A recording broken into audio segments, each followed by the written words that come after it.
Okay. People are still joining us, but hello and welcome to today's ADAA webinar, Feeling Safe at School, Coping with School Shootings and Mass Violence.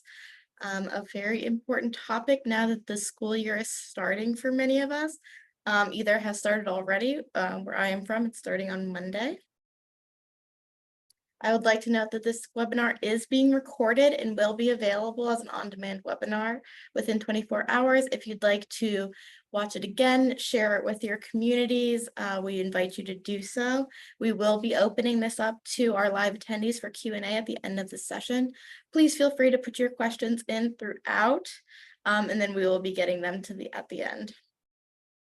I would like to introduce our two wonderful presenters today who are here to share their knowledge, Dr. Newens and Dr. Beitel. Dr. Newens is an associate professor in the Department of Psychology at the University of Central Florida and the director of clinical operations for the Rosengren Trauma Clinic at UCF Restores. Her research interests focus on the relationship between anxiety and health risk behaviors with an emphasis on risk and outcomes of trauma exposure. Dr. Beitel is a trustee chair and Pegasus professor at the University of Central Florida as well. They are right near each other in their offices. She is the founder and executive director of UCF Restores, which is a clinical research center dedicated to changing how post-traumatic stress disorder is understood, diagnosed, and treated. We are so excited to have them both here today. I'm going to go ahead and hand over the presentation to them.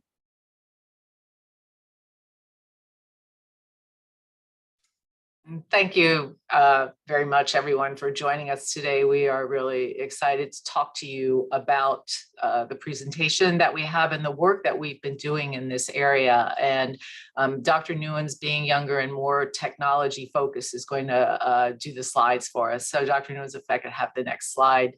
Just wanted to give you a little background about UCF Restores and our work in the area. I actually first started working with people who have been involved in mass school shootings since the Amish school shooting back in 2006, when I was still located in Pennsylvania before coming down here. One thing I remember about that is a man turning to me that night from the community and saying, "Now we know how you all feel about 9/11. Violence had never touched their community, and so it was foreign to them, but they certainly experienced it that day.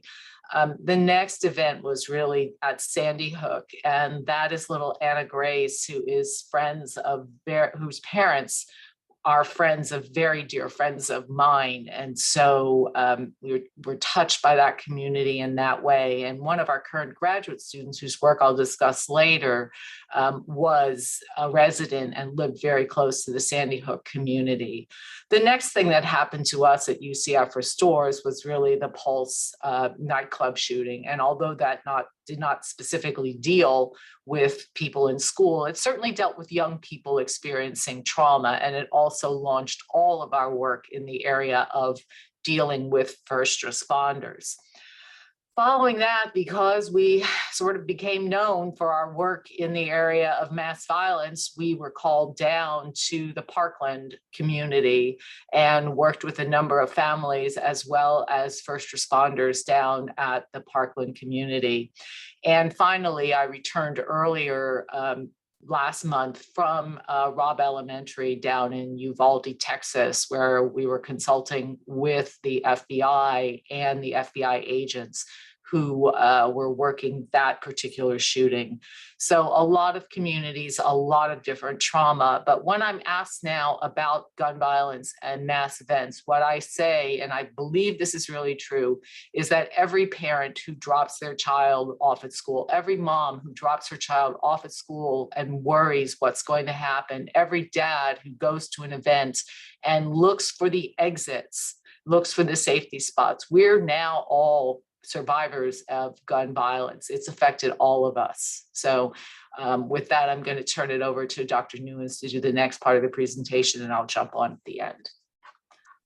Thank you, Dr. Beitel, and thank you, Sasha, for the introduction and for having Dr. Beitel and I here today. So I want to start by talking very briefly about common reactions. So Dr. Beitel just talked about a handful of the school shootings that have happened and that we've been exposed to news of. And when these events happen, there are some common reactions that people can experience that are completely normal and reasonable. So people can experience fear and anxiety and worry. They can be scared. Can this happen at my school or my child's school? Where is the next one going to happen? How can I protect the people that I love? Anger, feeling angry that these events have happened, continue to happen. Anger towards systems and perpetrators, all of that is very natural. Additionally, experiencing sadness and grief.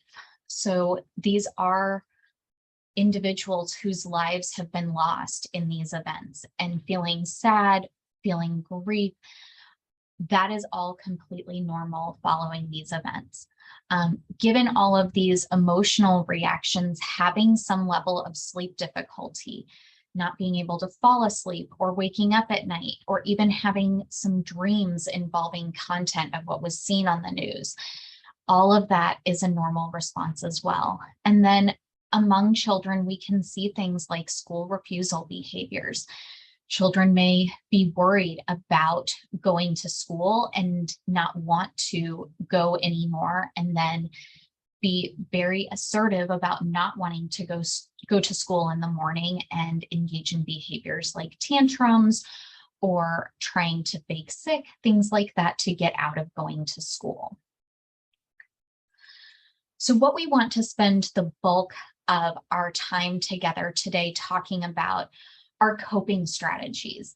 How do we cope with hearing about the latest school shooting that has happened? What are things that parents, teachers, school administrators can do to help children and to help themselves? Because as Dr. Beitel nicely laid out, all of us are being impacted by hearing about these events. So the first area that I want to talk about is listening and validating. And here, again, I just mentioned with the normal reactions, concerns about safety are normal when people hear about a very traumatic event happening to other people, wondering, could this happen to me? Could this happen to my child? Is very normal following these news stories and learning about these events. And so we don't want to shut down or avoid these conversations. We don't want to make it taboo or send a message to children that it's not okay to talk about these concerns, because that could send the message that what they're experiencing isn't normal or isn't okay, when it really is. Also with this, it can be very tempting to jump in and assure a child very quickly that everything's okay, you're going to be safe, it's all fine. And that goes along with potentially shutting down the conversation and not letting the child, or not letting a parent, fully express all of their concerns and worries. So instead, what people can do is validate emotions about the event. So again, all of those things that people experience after learning that one of these events has occurred again are normal. This is natural, and it's understandable and makes sense why the child or adult is experiencing these things. It's normal that they're worrying about the future and about their safety. And we're going to talk about some strategies for dealing with that worry and those concerns in future slides.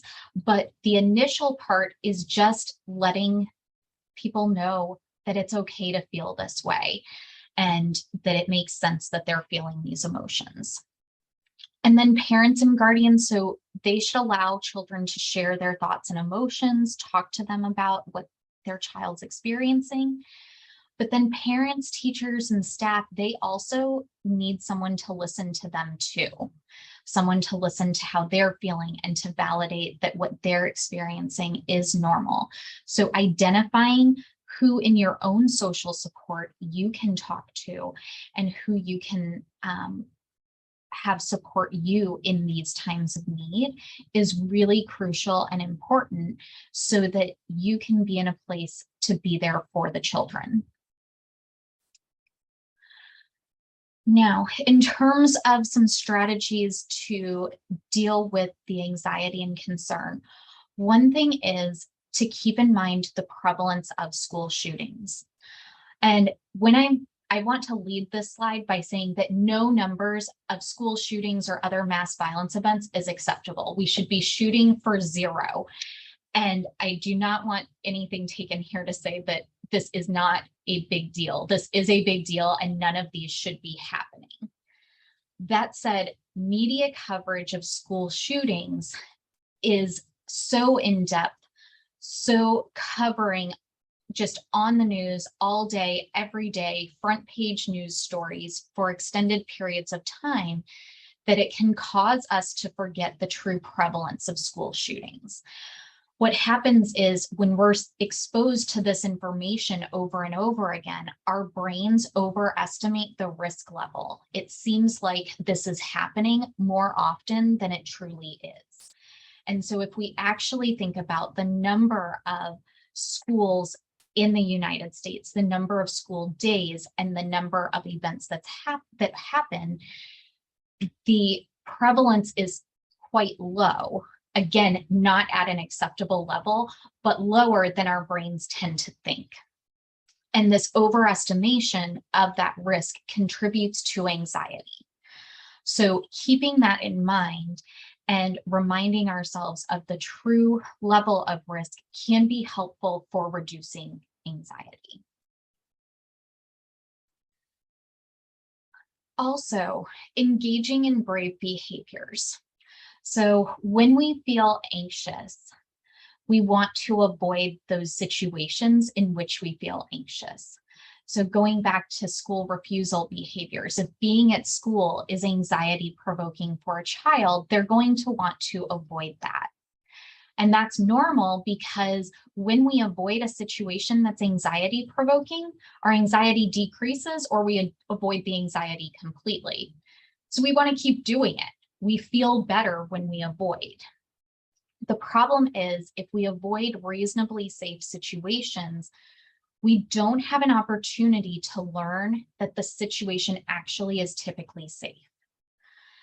And so for parents, for teachers, for school administrators, modeling approach behaviors and going to environments that are reasonably safe is important because these can help. Doing so helps children learn to engage in similar behaviors.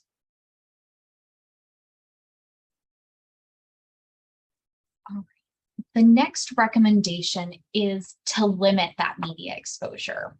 So I talked about before that media exposure and these news outlets, they tend to cover the school shootings in great detail and over extended periods of time.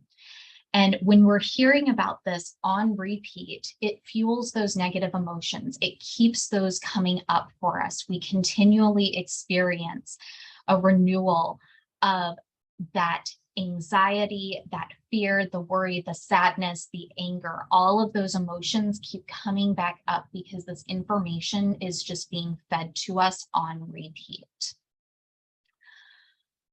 We can't avoid the news completely. It's not possible this day and age, probably, nor would it be recommended. Just trying to ignore that these things are occurring is not helpful and doesn't allow us to engage in things like advocacy that is needed to help prevent these events in the future. But limiting exposure is important. Sitting in front of the TV and watching every new update that's coming through is going to fuel those negative emotions. And doing that for several days in a row is going to keep that anxiety and distress present for us.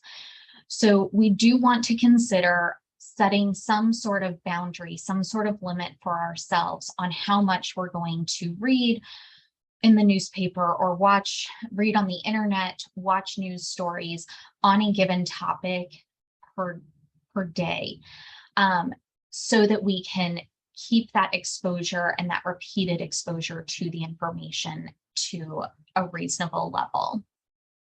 And then it's also important to consider who's in the room when the news coverage is on TV or that streaming is being played, and what is being discussed at that time. So thinking about also not just limiting exposure for yourself, but also thinking for children, what level of exposure is best for them. Again, completely avoiding the information is likely not helpful. They're going to learn about this other places. And so letting them know that it is happening is reasonable, but having them watch it on repeat, we risk the same thing of that fueling the negative emotions. So thinking about who is there and what level of exposure is appropriate for the individual developmentally is very important here. And then after media exposure, so the thing that can also happen with the media exposure is we watch the news story, we start to have those thoughts about how tragic it is to have lost these children, these teachers, these administrators, and school personnel. And we feel that sadness. We start to worry about our own safety and the safety of our family members.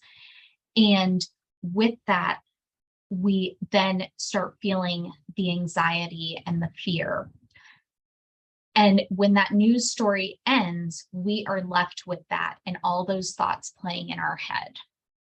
And so after media exposure, it is important to identify something to shift, something to help shift the attention away from all of that media coverage to a different topic for a period of time. So that we don't stay stuck in all of those thoughts and ruminating on them. And so identifying activities that are really engaging and help to distract ourselves can be helpful for after a discussion on a school shooting or after watching a news story about a school shooting. So examples can include things like going for a walk. That said, if you're going to go for a walk, it's really important that you consider what you're going to do while walking. Going for a walk and continuing to play all of those worries and thoughts that are leading to sadness and anxiety through your head during the walk is not going to be very effective. So going for a walk, maybe while you are intentionally listening to the sounds outside, noticing the natural environment around you, taking all of those sensory experiences in, that is going to be more effective in this domain. Working on a puzzle where you really have to focus and engage on putting the pieces in place and finding where things go, and you can't have a lot else going on in your head while you're working on that, may be something that would be helpful. Playing a family game could also help to distract away. Again, making sure that it's a game that is engaging enough so that those other thoughts cannot intrude and interfere with your mood while playing the game. Cooking a meal as a family or playing sports. These are just a few examples. Each family should think about what is a good fit for them. What activities do we enjoy doing together? What activities are engaging for us?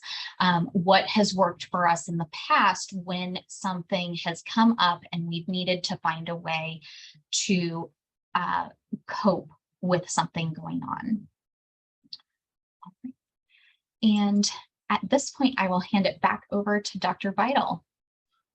Thank you, Dr. Newens. Those are some great tips. I want to talk a little bit more at the more macro level about what we can do at the school level that can help all of us be safe. So I think, for parents or teachers, I think the first thing is to learn about the safety measures that are at the school where the children will be. So are there visitor check-in procedures? Are there school resource officers available? Those things vary by community to community. And I think it's important to know what is at the school where the children are attending, and make sure that the children know that there are these procedures that are set in place as well. And then I think something that even at the elementary level, but certainly more so at the junior high and high school level, are the reporting options for students who might be of concern. So do children and parents know how to report and what to report if they feel there is something going on that is concerning to them? And what resources are available to the students of concern? Because, you know, I think there's a new project that's going to be starting between the National Police Foundation and Michigan State University, where they're going to be talking about threat assessment plans for schools. Like, you know, can we start to really look at who some of the people are who become engaged in these sort of things, and can we intervene? Because I think that's really important. It's one thing to say, as we know from the Parkland shooter, right now that coverage is going on in Florida because it's the sentencing phase. And so everyone is saying, well, he always had trouble. He was always emotionally upset. We heard that about the Virginia Tech shooter as well, that, you know, well, he was in psychological treatment. But the issue is what resources are available. So if you have someone who is in some sort of distress, what can be done about that person? And then I think the one message that I would really like to get out today, and we'll see it on the next slide, is that children and parents really have more power than they realize. And this comes out of our work with the National Policing Institute. Used to be the National Police Foundation, now the National Policing Institute. Dr. Nunes, we can go to the next slide. But this is this idea that there is something called social leakage. And social leakage is the intentional or unintentional revelation of an impending violent act. So some way this comes out and people know about it in advance. And what we know now from some studies that I'm going to talk about in just a second is that social leakage often occurs through social media, where we see the presence of people planning things or posting things that suggest that there is really someone is planning to do something. And a study that was conducted by one of the graduate students at UCF Restores, Ashley Winch, this was her master's thesis. She took the averted school violence database from the National Policing Institute and started to look at, were there any indications? What are the behaviors? And there are actually 5 or 6 different warning behaviors. The one she focused on, if we can go back for just a second, it was social leakage. And what she found from that slide, you can see on the right-hand side of the screen, is that these social leakage behaviors really, in many cases, really averted school shootings in a number of instances, that more suspects engaged in social media leakage behaviors in the averted group as compared to suspects in the completed group. And we can go, and these were all suspects who are under the age of 18, because as we know, sometimes people who go into schools to shoot are not students. They're other people. They may have had some back relationship with the school, but in the case of the Parkland shooter and also the Sandy Hook shooter, they were people who had been at those schools at a period of time, but were not currently students at the time. If we can now go to the next slide, I want to talk about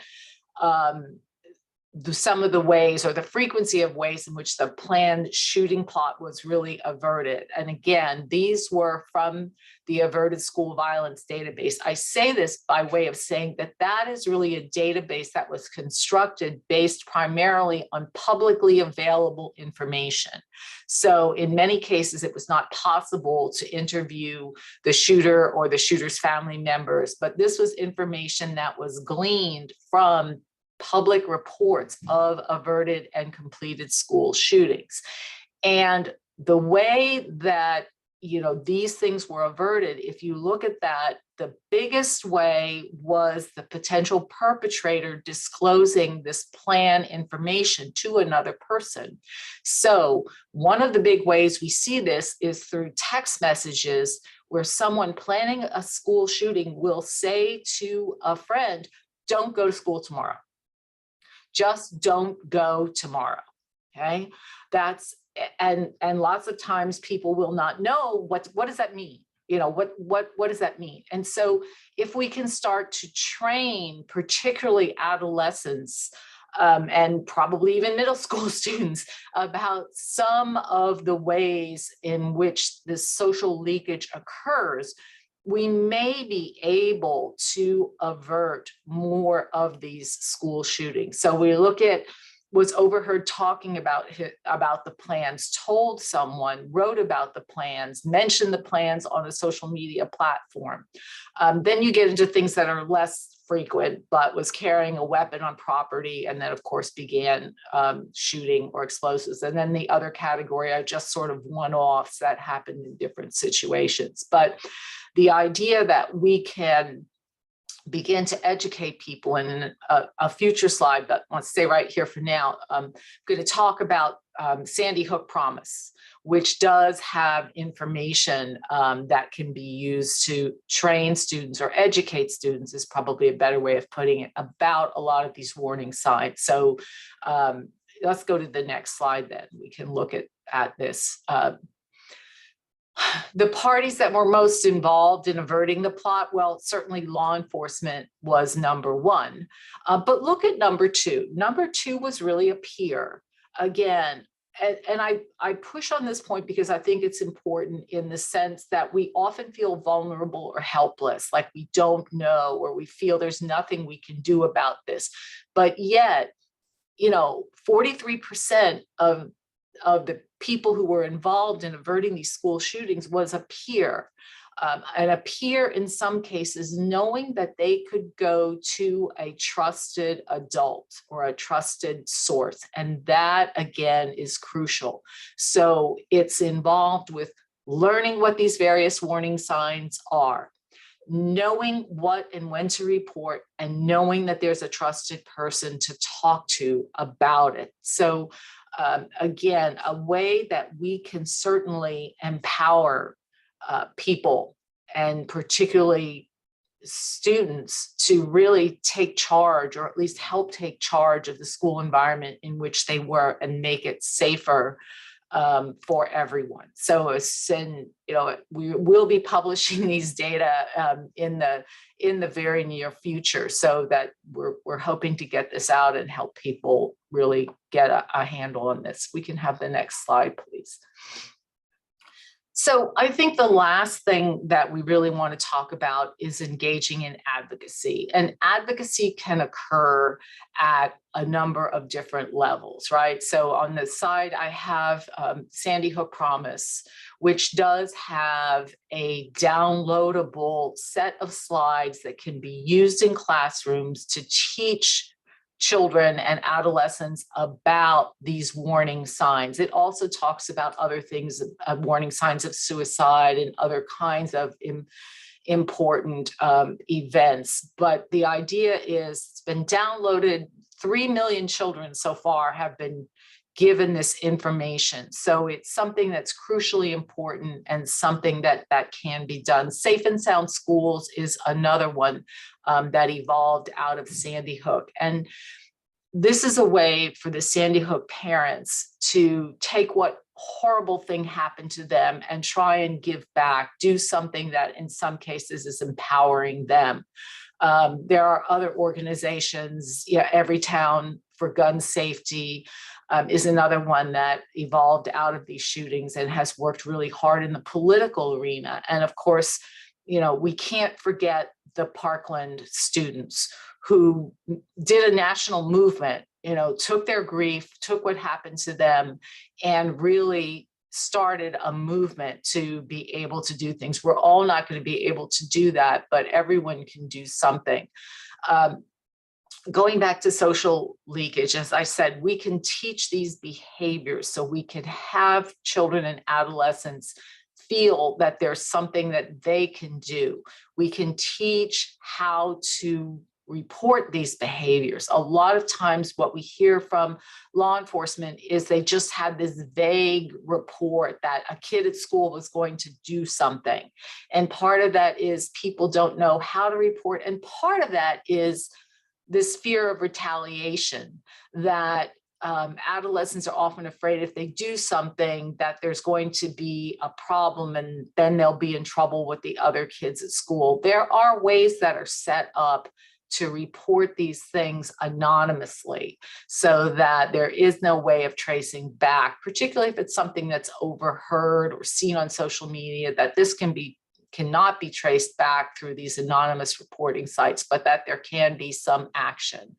One of the things we can always tell people when they're on social media of anything that is concerning, take a screenshot of it. Just take a screenshot of what's there, and then you'll have it to show to a trusted adult.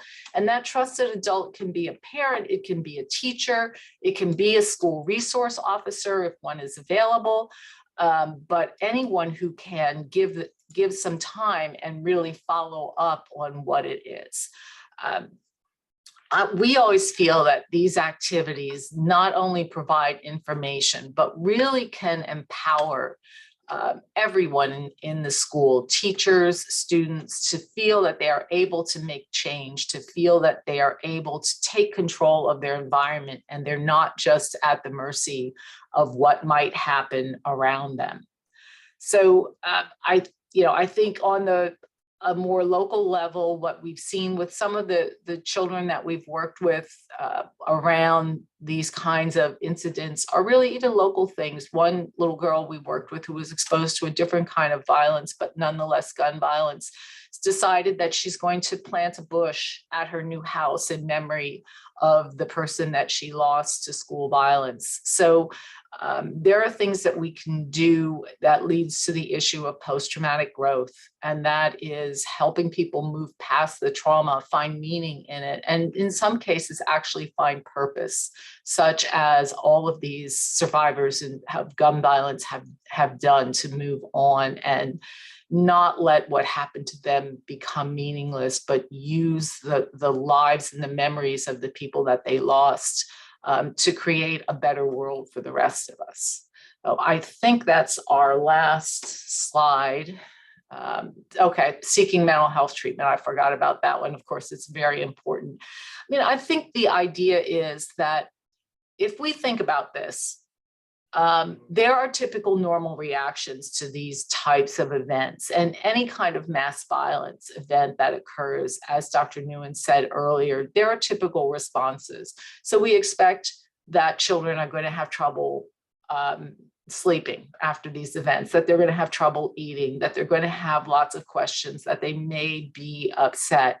And so it is particularly important that we be able to talk about that we know that those are normal and that we don't immediately decide that someone really needs treatment, because then what we're doing is we're treating a normal and common reaction, and we're not allowing that action to dissipate, as it will for most people, within a month or two of these particular events.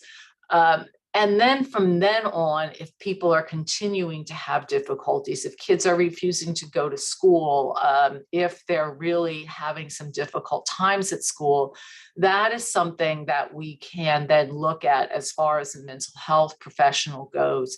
It's interesting in the Sandy Hook school, again, when the children went back to school, they had a code word that they could use when they needed to step out of the classroom. And I can't remember what it was, but it was something like peanut butter sandwich. They just had to say peanut butter sandwich, and they were allowed to leave the room and have some time to meet with the school counselor, or even just by themselves if they wanted to have some time to regroup, to get control of their emotions, and then feel strong enough to be able to go back into the classroom. So I think that's something that was used particularly in these schools where that occurred, but it is something that we can think about as far as helping children cope with these kinds of emotions. In most cases, we'll be able to help them understand that although we can't say it won't happen in their school, we can talk about the rarity of the event. And so with as many schools as there are, it's still a rare event that it will happen in any particular school, but it's something that we have to face. And that's when we have to talk about, unfortunately, training for these kinds of events, having these kinds of drills. And there's a lot of controversy right now in the communities about whether or not you need to use simulated weapon fire as part of these drills. And I come down on the side of no, we don't need to do that. But we do have to face the fact that even these drills can be very traumatizing to children. And the one story I tell of someone who related to me, something to me very recently, said that after the drill, his 7-year-old came home in tears because during the drill, they were told that you shouldn't wear light up sneakers, you know, the flashy sneakers with the lights on, because that made it easier for the shooter to find you. Right. So we don't think about things like that when we might say them, but they have a significant effect on young children. And I asked the parent, what did you do? They said, well, we just went and bought them another pair of shoes. They had the resources to do that. That's fine.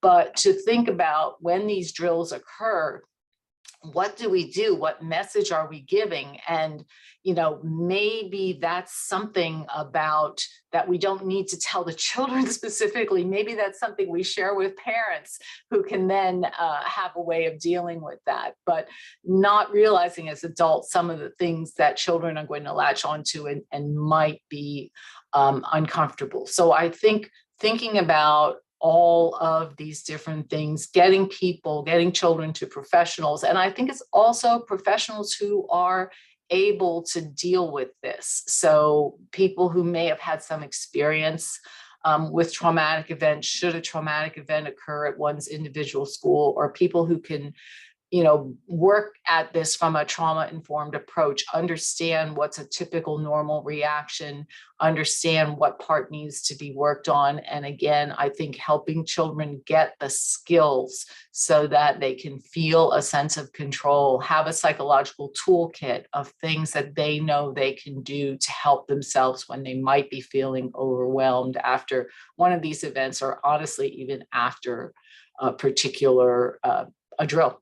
Because it's been going on for a period of time now.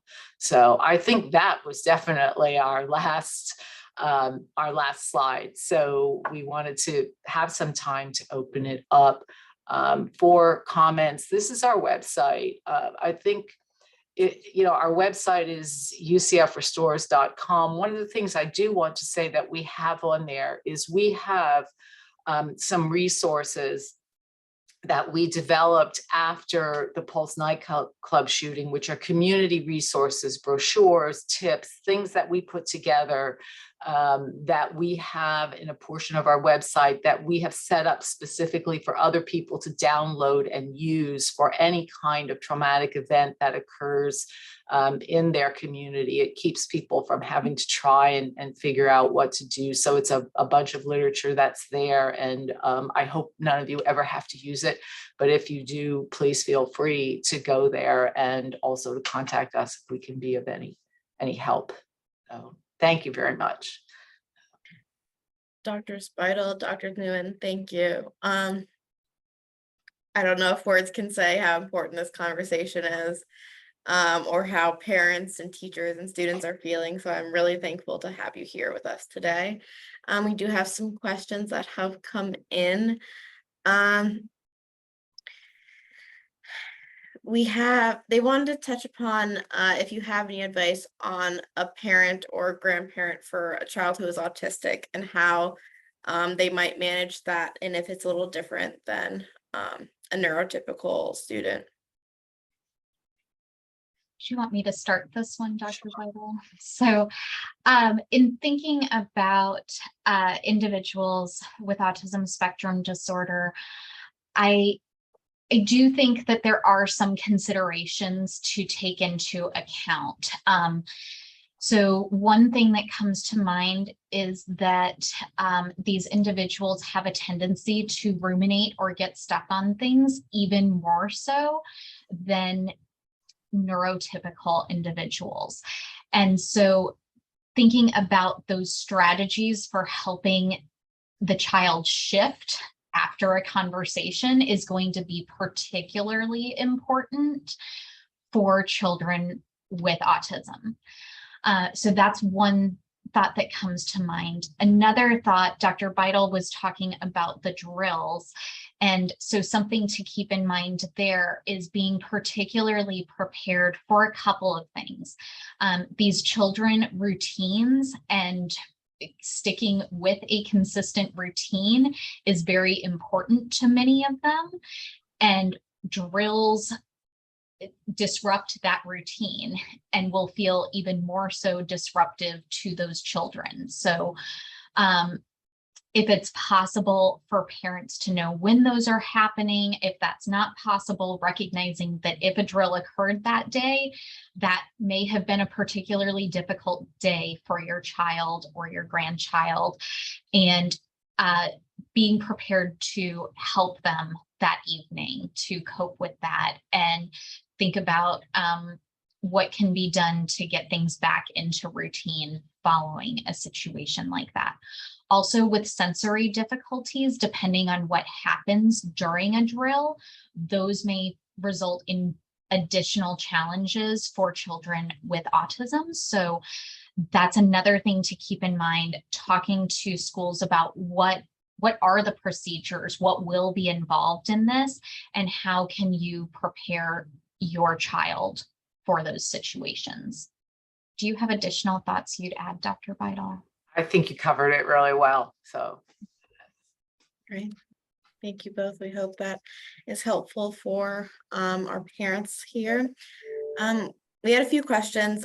Obviously, it's not just the students who are struggling, the parents are as well, as you mentioned so eloquently earlier, Dr. Beitel.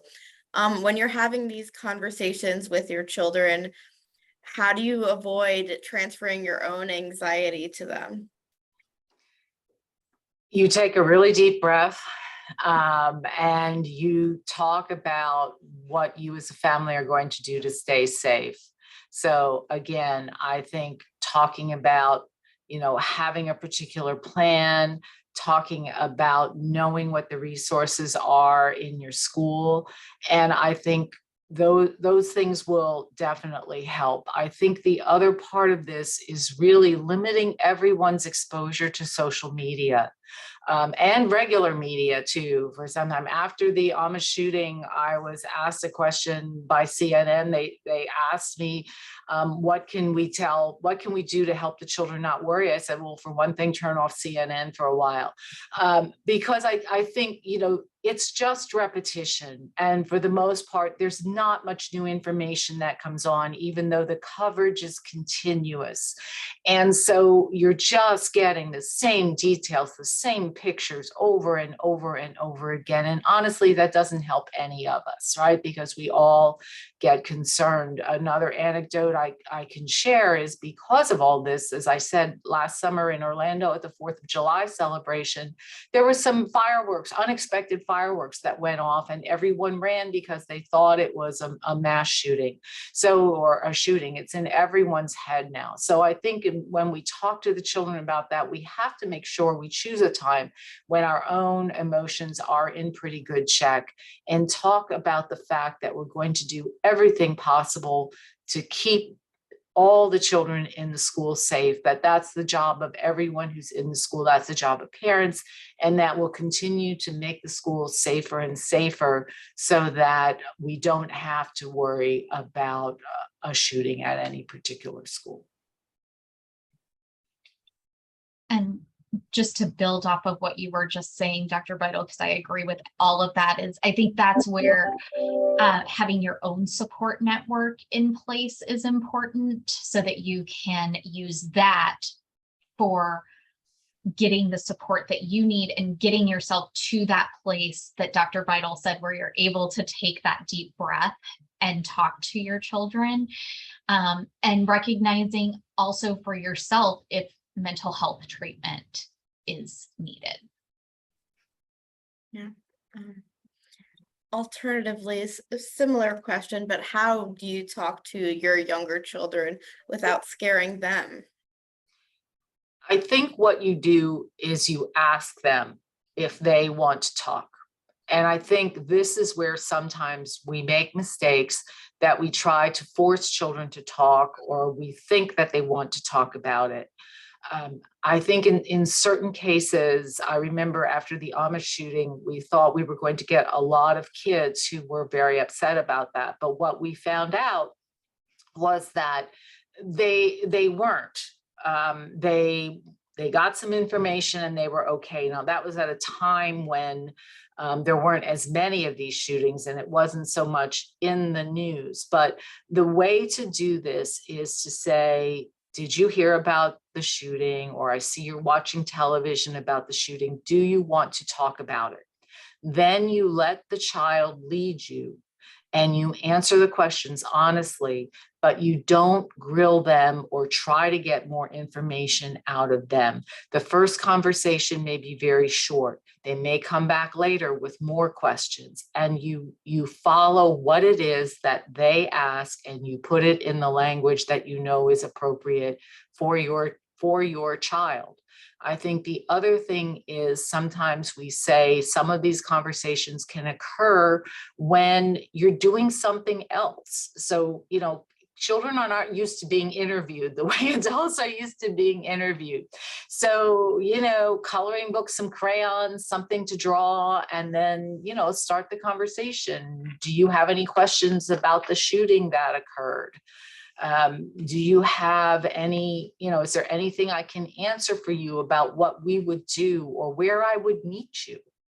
Should something like that happen? Because I think that's another important question. There's often chaos after this, but if, children know, here's the number I call, or here's where my mom said she'd be if this happened, those are ways that we can, again, empower people, have them feel comfortable, have them know that there's a plan in place, that we've thought this through. Yeah, Dr. Newlands, did you have anything to add? Nope, Dr. Beitel covered it all. We did have an attendee just wondering if you had any kind of data to put it into perspective on how many schools have experienced this, or any resources you could point them towards. I do, and I can send it to you later. The National Policing Institute has done a wonderful job. As I said, this whole averted school violence database, they have also compiled the statistics. One of the issues is how we define a school shooting. Because in some cases we have incidents of domestic violence that occur in a school. And yes, that's a shooting that occurred in a school, but it's not quite what we mean when we're talking about school shootings, and we're talking about things like Uvalde, Sandy Hook, Parkland, all of those other places. The other thing is school shootings are often defined to include colleges. So certainly Virginia Tech is an example of that. UNC Charlotte is another example of that. So we really have to be careful how we parse all of this out. And again, a mass shooting is 5 or more people were killed. So, it doesn't include a shooting where maybe 1 or 2 people were killed. So there's lots of nuances on this, but there are some things that I can get to you, Sasha, that we can use to provide that information. That'd be great. And if anyone is looking for that information, you can email webinars@adaa.org, and I'd be happy to follow up with the materials that Dr. Beitel and Dr. Newlands share with me. And Sasha, just to add to that, we actually have some references in the blog post that speak to this as well, some web links that people can click. Yep. And for all those who attended, Dr. Newens and Dr. Beitel had co-written a blog post that is currently on ADAA.org. On the event page for this webinar is linked out, but I'm also happy to share that in any post emails. Okay, we do have a attendee who shared their personal experience here. We recently had a shooting in Buffalo, and we're receiving school threats at the elementary school, middle school, and high school.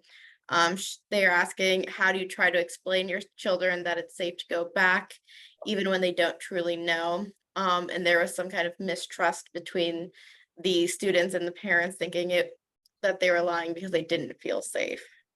So what advice would you have for that kind of situation?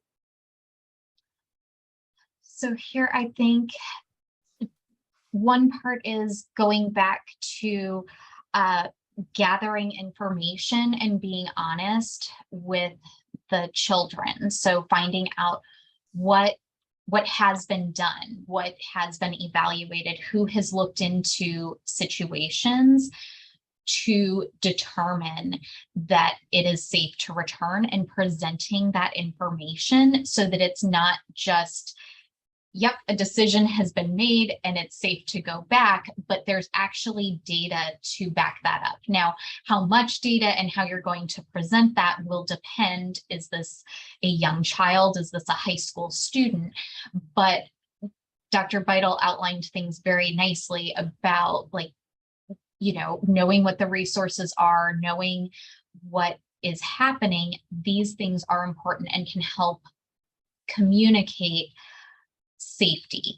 And also being honest that we can never guarantee 100% safety, but that risks have been managed to a reasonable level. Yeah, it's all about managing and having conversations is an important part.